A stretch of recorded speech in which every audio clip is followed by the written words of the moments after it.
mujya mukunda kuvuga ngo batwatse sexe ngo tubaragize kuyibaha badushyira mu mafilime cyangwa badushyira mu bikorwa byabo ndirimbo then nyuma ntiyongera kumvugisha nyuma bigenda gushyina gutya rero ikintu mutazi abahungu mureba babaka sex kugira ngo bagire ikintu babashyiramo mu byo bakora. Bano bahungu bashaka umuntu bikubitiraho bakabamaniga bakajya bahora bikubitiraho akatamuraburiza cyangwa babyegereza umutima. Kuko uriya mutipe aba afite sheri kandi yubaha cyangwa akaba afite n'umugore akunda cyane. Noneho nawe waza yakubitaho ugashaka kubyegereza umutima no mu bantu ugashaka kubyerekana amarangamutima ugashaka kuyazamura mu bantu. Kandi bo impamvu bari abakobwa bandi buriya bo batanga sex bakanahaguma bakagomeza bamamara. Iyo basoje kwitanga nta yindi relationship bihari, nta yandi marangamutima, ni ikiniga nk'uko waza ukangurira byeri nawe nkakugurira byeri ejo bikarangira nta bindi bintu birenze, nta yindi communication, gahunda tukibera inshuti bisanzwe ku buryo nimba ndi kumwe n'umugore wanjye cyangwa na sheri wanjye wewe utazana amarangamutima cyangwa ngo byegereze umutima cyane. So mujye mumenya gutandukanya rero.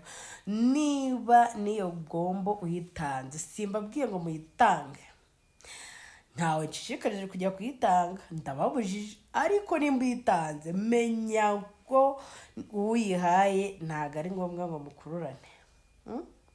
Ntago ari ngombwa ngo uzayitangira kumwita baby. Iyo muryabaye n'abantu rero mumuta mwumva ngo mwabaye ngo ba baby ngo ba sweetheart, no, hagiye mwibera n'amaniga bisanzwe kugira mukubitaho bwikomereza.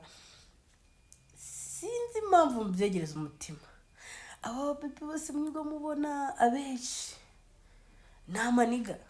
Nimba atanze bwombo nawe ufite sheri ntago bashaka ko amenya yuko yageze hariya kubera bwombo. Niyo mpamvu rero ubusanga barazamutse cyane kuko bahura birira akantu gusa jaba akavuga ati rigereka ngo uhamagare umwana uza gukina muri filime. Ntabwo yapfa guhamagara gutyo gusa umubona impamvu usa nagikina filime nizi aza gutanga umuswa. Ayimaye none nta n'umwe ukimamagara. Ntabwo ari uko mpamvu udashoboye gukina, ahubwo aho bipfira naho hagati rero nimubasha kuhafata neza mukitonda. Niba ugiye kwiyandarika itsoke birakureba, ariko nibasha kwifata ugakora ibyawe filime zawe ukazikina ku giti cyawe ubundi tukagusapotinga, abantu bose bazaza bahurira ati runaka afite filime nziza. Ariko nujya gutananuza ngo kugira ngo gahunda bayibone kugira ngo ujye muri filime ntabwo uzigera wamamara. Ndakubujije bizagorana kugira ngo wamamare, ahubwo ikintu cyiza ukora ibyawe tugusapotinge. Ubu nanjye niyo gahunda nafashe, ngiye gukora filime yanjye yitwa Umuvandimwe Mubi. Aya matana yararaburiza shit, yitwa Umuvandimwe Mubi. Muyikurikirane kuri Fan TV 50. Ubundi rero ngo babandi banze gukira muri filime zabo ngo narabimye bazaze baza kujya muri filime zanjye. Naye babwiye ati wapira ngo tuyadukoresha abantu batari serious badafite discipline muri bo bagenda babunza bimwe mu bice byo hasi bafite.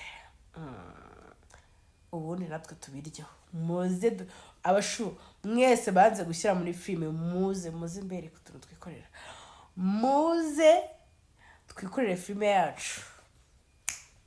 Genda bashyira muri filime yanjye mureba noneho barashya. Filime yitwa Umuvandimwe Mubi muyitegereze muri kiriya cyumweru irenda gusohoka episode ya mbere.